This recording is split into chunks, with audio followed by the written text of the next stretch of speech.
Will Gitmo close on time? And what is the ultimate fate of the 200 or 225 men being held there?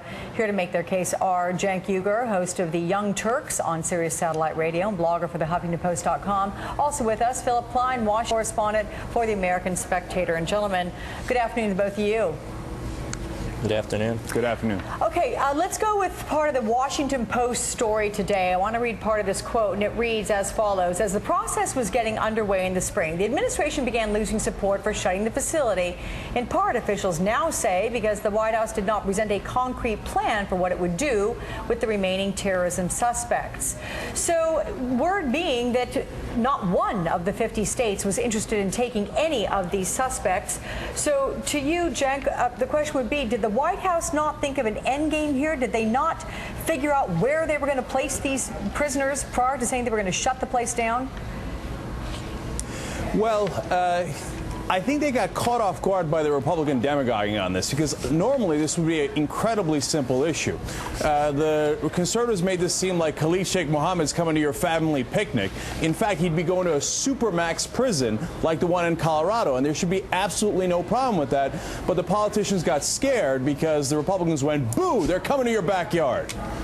Okay. Well, then what kind of a option does the president have at this point, Philip? What do you think? Well, look, I think that this is another example that we have of President Obama's lofty campaign rhetoric giving way to the realities of governing. I mean, this whole idea that they don't have any concrete plans of what to do with the prisoners, that's precisely what the critics of his decision were arguing at the time in January. So this isn't a big surprise at all. And the idea that, you know, somehow it's because Republican smear tactics.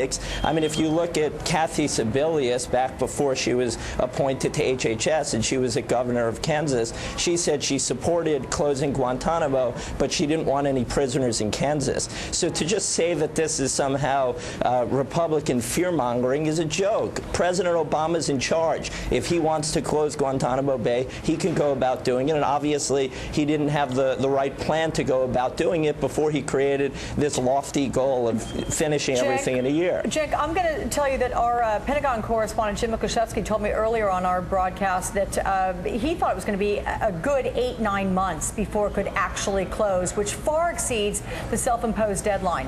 Why put a timeline out there to begin with? Was it making good on a campaign promise? Was there pressure on the administration? What?